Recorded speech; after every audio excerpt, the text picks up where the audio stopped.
Muy buenos días, Miami. Muy buenos días a todo el sur de la Florida. Bienvenidos a En Contacto a través de su canal 8 Mundo Max. Este servidor, Daniel Torres, como de costumbre, les agradece muy sinceramente por esta sintonía tan tempranito, cuando en el día de hoy jueves nos acompaña quien es parte de este programa cada jueves. Me refiero al escritor y politólogo Julio M. Schilling, también un máster en ciencias políticas, para quien tengo los muy buenos días. ¿Cómo estás tú? Encantado, Daniel, de estar contigo aquí todos los jueves. Recíproco, como siempre te digo, el sentimiento. Schilling, pasó algo hace horas solamente con el señor Jorge Ramos, periodista estrella de Univisión, presentador del noticiero nacional de Univisión y colaborador de varios periódicos y revistas de Latinoamérica sobre todo, en una conferencia que estaba dando Donald Trump en Iowa y donde fue expulsado por el señor Donald Trump al más autóctono estilo de las dictaduras latinoamericanas y caribeñas.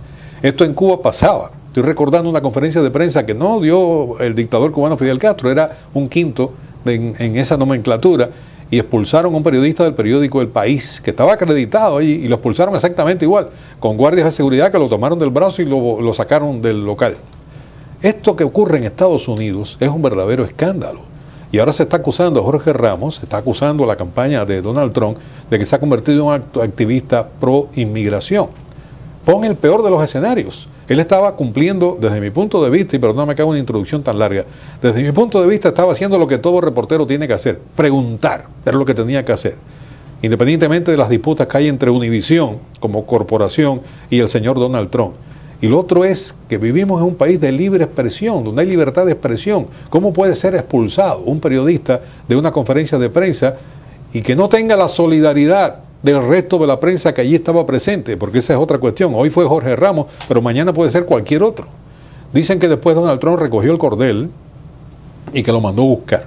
O sea, lo regresó, porque se dio cuenta que iba a ser trascendente el asunto. Y ahí se enfrascaron en otra discusión que duró algunos minutos, donde Jorge Ramos trató de demostrarle al señor Donald Trump que el muro era inviable, ese muro que él quiere hacer, que más inviable es que lo paguen los mexicanos, que es inviable deportar a 14 millones de ciudadanos llamados ilegales que viven acá en este país, y mucho menos que puede deportar a niños que han nacido acá en los Estados Unidos o jóvenes que han nacido en los Estados Unidos, porque la Constitución es inviolable. Nada de esto fue el señor Donald Trump receptivo a ninguno de estos argumentos. Pero ¿a dónde voy? Al punto donde quiero ir. Increíblemente, la agencia norteamericana Reuters, antes de este suceso, acaba de hacer, norteamericana no, es inglesa, la agencia Reuters, acaba de hacer una encuesta donde sigue subiendo el señor Donald Trump, está en el 32% de la intención del voto, ha bajado Jeb Bush a un tercer lugar, Mike Huckabee ha subido en las encuestas. Tengo acá los números. Trump, 32%, Mike Huckabee, 10%, Jeb Bush bajó al 8% y se empata con el médico Ben Carson, que tiene también un 8%. No aparece aquí en esta encuesta el señor Marco Rubio por ningún lugar. A Donald Trump parece que ya no hay que tomar en serio, parece que ya despunta como el posible individuo que gane la candidatura republicana en las primarias, de seguir por este mismo lineamiento. Yo realmente estoy horrorizado con que esto pueda ocurrir, horrorizado, porque ya lo del señor Donald Trump está en el borde del fascismo, justamente está en esa frontera. No sé cómo tú aprecias lo sucedido con Jorge Ramos. Hay personas que están entrando ahora en las redes sociales que dicen que se excedió Jorge Ramos y que no era su turno para preguntar. Es posible, pero pudo haberle dicho Donald Trump, no es su turno, cuando le toque su turno usted me hace todas las preguntas que usted quiera, y no expulsarlo de esa conferencia de prensa. Sí, no, tres cosas muy importantes de lo que has explicado, que tienen diferentes matices, pero que merece la pena señalar. Primero, las reglas que aquí acostumbran en conferencias de prensa. Yo recuerdo años atrás, cuando el presidente Reagan pues daba muchas veces conferencias de prensa y había una prensa hostil, y lo confrontaban y le hacían no una, tres preguntas como una ametralladora.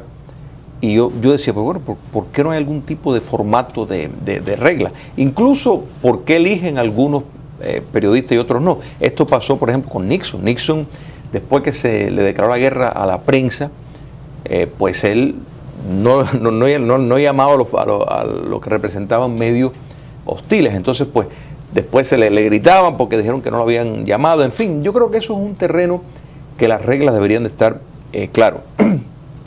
Donald Trump, como nos tienes ya acostumbrados, se expresa de una forma muy vulgar. En otras palabras, yo creo que lo que él le dijo a Jorge Ramos, vete por Univisión, es una forma como decir, vete a tu país. O sea, sin lugar a duda, hay una falta de respeto en esa comunicación. Pero de igual modo, yo creo que las reglas para conferencias de prensa deberían de...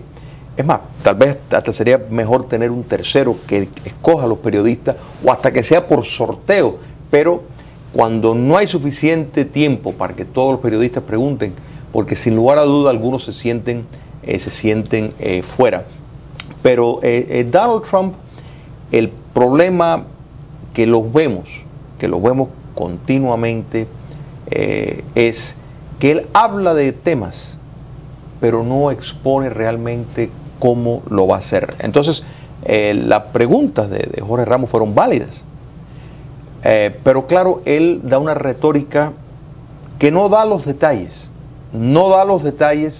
y en eso lo vemos no solo en el tema de la inmigración, sino en el tema del manejo de la economía, en el tema de lo que él habla mucho, de retornar los puestos laborales que se han ido a la China, sin realmente darse cuenta que la fábrica de ropa que estaba en Hialeah o que estaba en Union City, en New Jersey, no van a regresar nunca por la División de Labor Internacional y leyes económicas.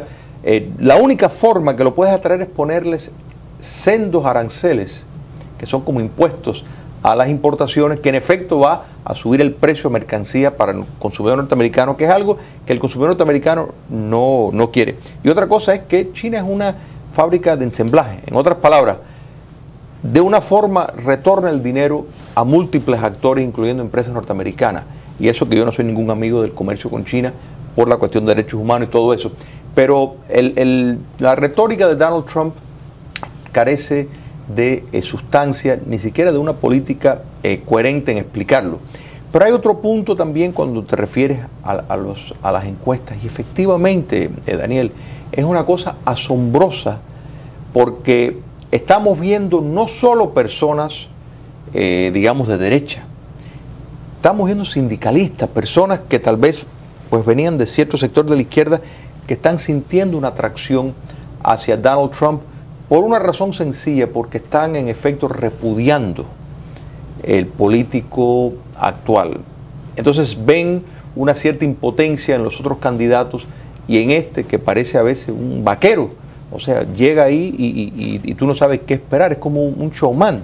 Realmente lo escuchas, que dice mucho de las mismas cosas. En otras palabras, dice chistes, y las personas pues les encanta eso que demuestra que no solo América Latina está capaz de sentirse atraída por un demagogo, por un populista, que es en efecto lo que estamos viendo en mucha de esta retórica, que de nuevo no explica las políticas en efecto. Dice, no, porque hay que negociar, porque que los chinos son agresivos en negociar y que son incompetentes los políticos norteamericanos, que él sí sabe negociar con ellos, pero o sea, qué bueno que tú le has llamado por su nombre al señor Donald Trump, lo has dicho demagogo y lo has dicho populista, y lamentablemente, no es la opinión, muchas personas tienen opiniones partidistas, o sea, no se pueden escapar de defender al partido a ultranza, y esto sencillamente es inadmisible. Estaba escuchando opiniones de diferentes voces que tienen mucho peso dentro del Partido Republicano, que han tratado de justificar lo que pasó con este incidente y han tratado de justificar incluso la actitud del señor Donald Trump simplemente porque ahora está militando en el Partido Republicano. Hay cosas que no pueden ser aceptadas. Para beneficio del televidente, si me permite, quería poner un clip de lo ocurrido entre el señor Jorge Ramos y Donald Trump, para que ustedes vean y puedan apreciar, aquellos que no pudieron verlo anteriormente, la arrogancia del señor Trump. Cuando manda para su casa, que es como mandarlo para, no usted sabe, una palabra que empieza con C, manda al señor Jorge Ramos y le dice 4 o 5 veces que se siente. Recuerden ustedes que Univisión rompió relaciones con Donald Trump justamente por su actitud anti-latinoamericana, anti-hispana. y le estaba pasando la cuenta simplemente al periodista de Univisión que estaba cubriendo esta conferencia de prensa haciendo su trabajo. Aquí está el clip de lo ocurrido en el primer round, porque hubo 2 rounds. Okay, who's next? Yeah, please. Excuse me, sit down. You weren't called. Sit down. Sit down. Sit down. Go ahead.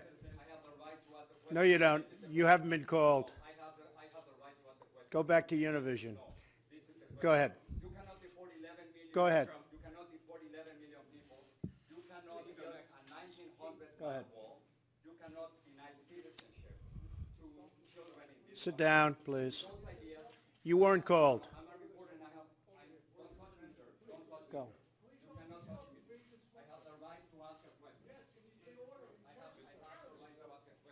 Yes, go ahead. Hi, Chip. Yes. This is the question. You cannot deport 11 million. You cannot deport 11 million people.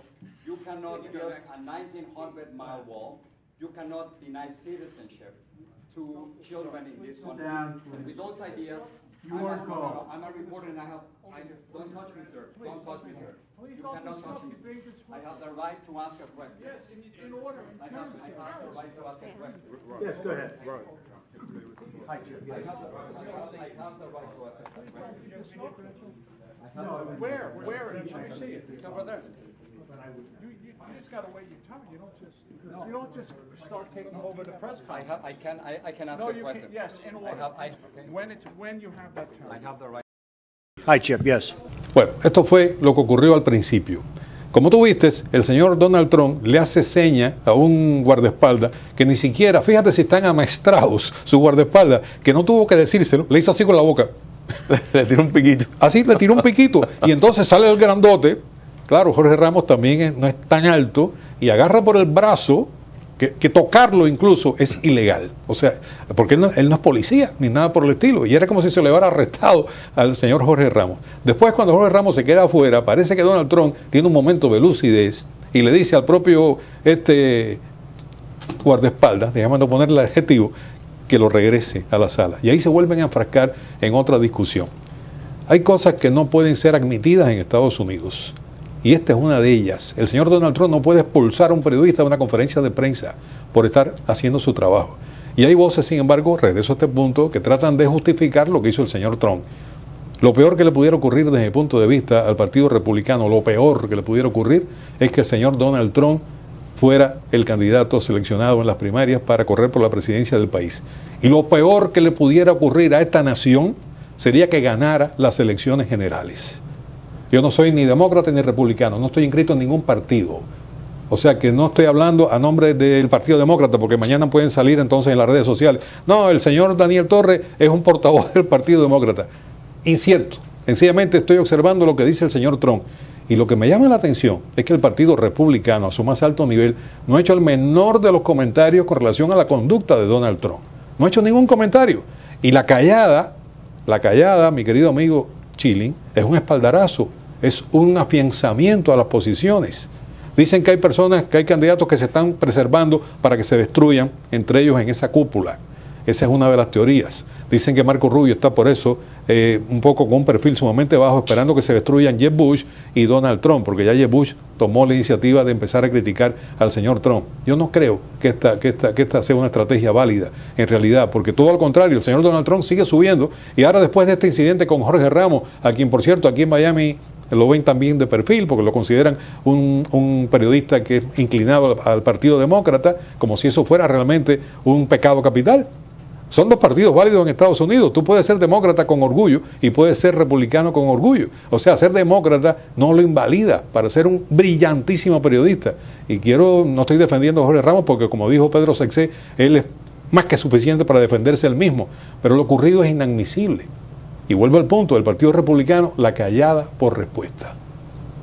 ¿Y tú también te vas a quedar callado? No, es que mira, en esto me ha llamado la atención que he visto canales y comentaristas con afinidad al Partido Demócrata con cierta sorpresa de el crecimiento que está teniendo Donald Trump en los lugares, en los foros públicos. Y mientras más ocurren estas cosas, más más crece. Más crece. Y, o sea, esto no es inventado. Hay un sentimiento, una pregunta, hay un sentimiento subyacente en la sociedad norteamericana anti-latino, anti-inmigrante, como hay un sentimiento subyacente anti-afro-norteamericano, racista, en dos palabras.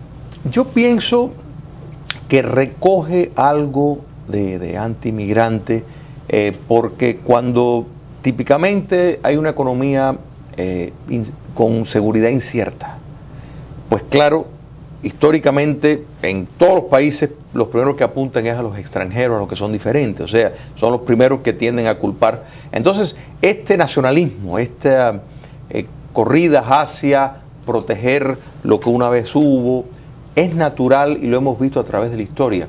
Entonces, tenemos un presidente actual muy ideológico, muy bien definido en donde quiere llevar a los Estados Unidos, y estamos viendo una reacción que Donald Trump, que no pienso que es el mejor vehículo para recoger eso, se está aprovechando de ese sentimiento. Entonces, fíjate que lo está haciendo sin pronunciar política, porque no ha pronunciado una política de impuestos, no ha pronunciado una política concreta de inmigración, absolutamente nada, todo es retórica y está llenando lugares al punto de que tenía reservado un lugar para 500 personas y después se movió para otro, porque pensaba ir 1000 y tuvieron que ir hasta un estadio.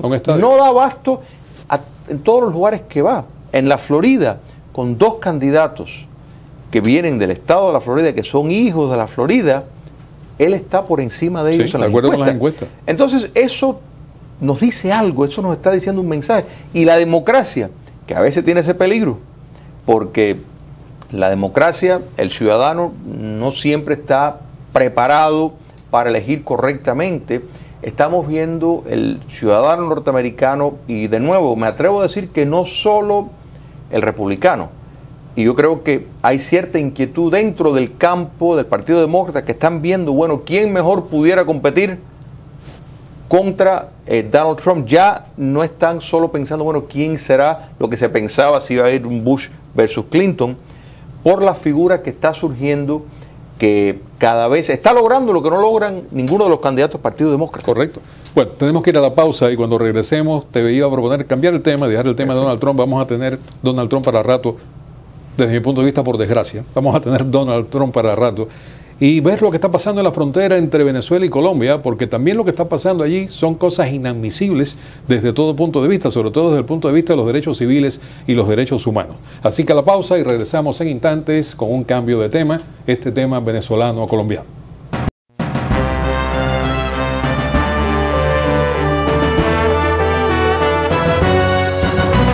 Excelente amigos, que mantengan la sintonía con En Contacto a través de Canal 8, cuando antes de ir a la pausa dejé un cambio de tema y abordar la situación en la frontera entre Venezuela y Colombia, que continúa de mal en peor. Se dice que ya mucho más de 1000 colombianos han sido sencillamente sacados a golpes y a patadas, sus casas destruidas. Es una especie de racia cuando el expresidente colombiano Álvaro Uribe ha catalogado a Nicolás Maduro como un nuevo Führer, o sea, recordando la actitud que había asumido justamente Hitler cuando contra los judíos sencillamente los estigmatizó por completo. Y esto es lo que está sucediendo en la frontera. ¿Con qué objetivo Nicolás Maduro está realizando esto? Personas que llevaban más de una década viviendo allí, en esta zona de Venezuela fronteriza, y que no habían tenido ningún tipo de contratiempo. ¿Cuál es el verdadero objetivo? Porque el argumento chilling es que hubo un intercambio entre presuntos paramilitares y efectivos del ejército llamado bolivariano, y que como se hirieron a uno o dos de los efectivos venezolanos, él quiere controlar la situación en la frontera porque ha utilizado un término que pertenecería al léxico de Donald Trump. Él dice que la frontera está podrida, fue lo que dijo. Yo no sé lo que quiso decir con esto, frontera podrida. Si estuviera podrida la frontera, que creo que la frontera lo que tiene un nivel de corrupción extraordinario, claro, es por ellos mismos. Porque ¿quiénes son los que contrabandean gasolina para Colombia? No son los pobres señores que estaban allí, a los que dicen que son capitalistas. Son personas desheredadas que han tenido que ir a tierras que no son de nadie para poder sobrevivir. Los que llevan los camiones cisternas de gasolina para vender en Colombia son los militares venezolanos, en un contrabando que es evidente y que todo el mundo conoce en Venezuela. Entonces estoy buscando el súper objetivo de esta situación.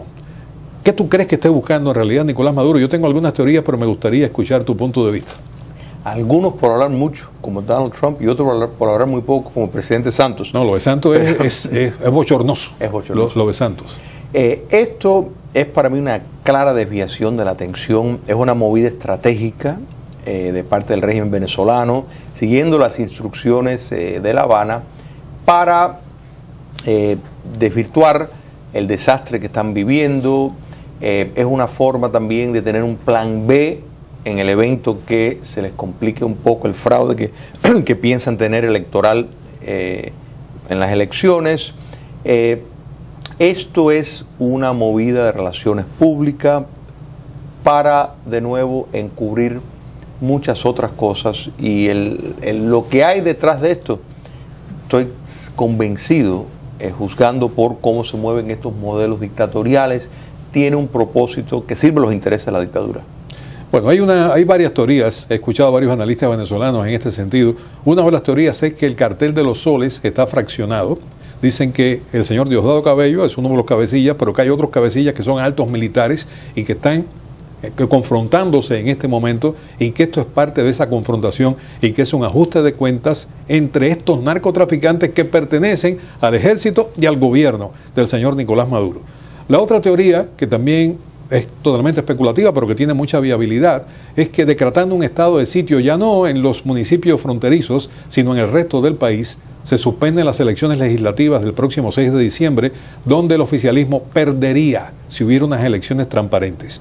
Y otro punto de vista interesante, que escuché también a un analista venezolano, es que si provoca el señor Nicolás Maduro un intento de golpe de Estado por parte de los militares contra su gobierno, en el mundo actual esto sería sencillamente inaceptable, y tendría el señor Nicolás Maduro la solidaridad latinoamericana por completo, que legitima entonces a su gobierno y a los desmanes que se están cometiendo. Son tres escenarios potenciales que me parece que cualquiera de ellos es posible. Tal cual. El primero, en efecto, es para decir a las facciones que se van estableciendo, como realmente existe, de quién es el que manda. El segundo, ir a elecciones, aunque fueran verídicas, bajo las bombas, es muy difícil. Y un estado de sitio, en efecto, siempre le da al oficialismo un cierto respaldarazo, porque hay un sentimiento de sentirse que están en guerra, aunque no estén en guerra, y eso tiende a empujar a las personas a defender el status quo. Y hay detrás de esto una carrera para limpiar la imagen, de presentar al régimen de Maduro como un gobierno, entre comillas, que está luchando contra el narcotráfico, que ellos están en contra del narcotráfico, están en contra de un golpe de Estado. Entonces todo esto sirve perfectamente el modo de operar, que no les preocupa los golpes de Estado constitucionales que están dando para perpetuarse en el poder, sino el golpe de Estado que estaría en reacción para sacarlos a ellos del poder, como sería la vía correcta y constitucional, de nuevo siguiendo los principios del derecho de rebelión. Bueno, en medio de esta barbarie, el presidente de Colombia, Juan Manuel Santos, como ya señalamos anteriormente, está con una actitud sumamente débil, una actitud realmente bochornosa, como yo mismo catalogaba. Ni siquiera se ha presentado ahí en la frontera, mandó a su canciller, a la señora Holguín. Pero quien sí estuvo en la frontera fue el expresidente Álvaro Uribe, y fue quien llamó a Maduro el nuevo Hitler. Vamos a ver un fragmento, justamente, está tomado con una cámara, con un teléfono celular, tiene poca calidad realmente de la grabación, pero si ustedes no han visto lo que dijo el señor Álvaro Uribe, aquí lo tienen brevemente. Esto fue.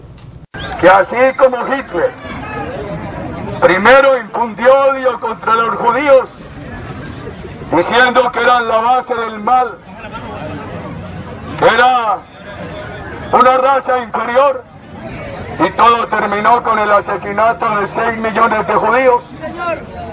La dictadura castrochavista de Venezuela está dedicada a infundir odio contra el pueblo colombiano. Bueno, como tú puedes ver, Álvaro Uribe sí estuvo ahí en la frontera. Y ahora dice Juan Manuel Santos que sin nombrarlo, que los políticos que fueron a la frontera lo que están haciendo es una campaña política. Pero es que lo que está ocurriendo es un hecho político. Totalmente. Hay otra teoría, ya hablando de teorías con referencia a lo que está ocurriendo en la frontera, que se dice que Maduro está presionando a Juan Manuel Santos, a quien evidentemente le está tomando la baja en este momento, para que en las conversaciones de paz con los narcoguerrilleros de las Fuerzas Armadas Revolucionarias de Colombia en La Habana, él esté ahora en un momento totalmente presionado por lo que está ocurriendo y llegue a acuerdos y acepte una serie de condiciones de la narcoguerrilla de la FARC, teniendo como argumento que los que atacaron a los venezolanos fueron los guerrilleros de la FARC y que él no controla esta zona y que el gobierno no ayuda justamente a la paz en la frontera.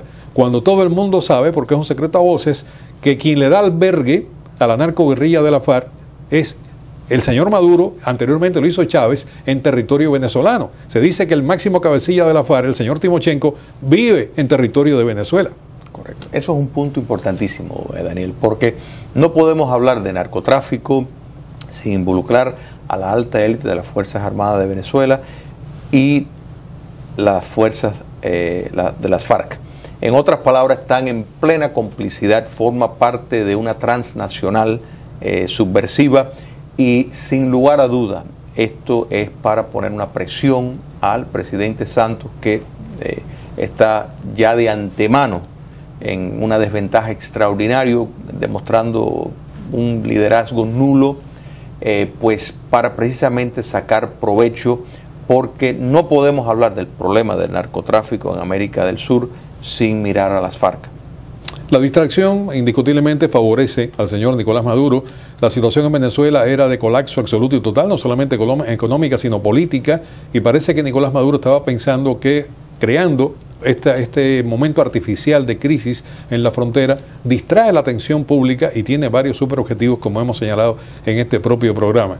Indiscutiblemente esto a quien único favorece es al régimen de Nicolás Maduro. Correcto. Pero hay que poner como contraste la actitud realmente negativa del presidente de Colombia, Juan Manuel Santos, que no quiere ofender a Venezuela ni con el pétalo de una rosa, y todo parece indicar que es la presión que le está poniendo el régimen de Caracas con las negociaciones de paz allá en La Habana. Así es, y es para también tirar un manto sobre la participación de las FARC en este negocio en momentos cruciales que se está negociando en Cuba comunista, acuerdos que pienso que Colombia se va a lamentar haber firmado, si es que por fin si aceptan las condiciones de la narcoguerrilla, Colombia se va a lamentar. Muchísimas gracias, Chilin, por acompañarnos en el día de hoy. Gracias a ti. Continuamos, amigos, nuestro magazine de servicios y noticias en contacto. Vamos a la pausa y continuamos con el primer servicio profesional en su programa.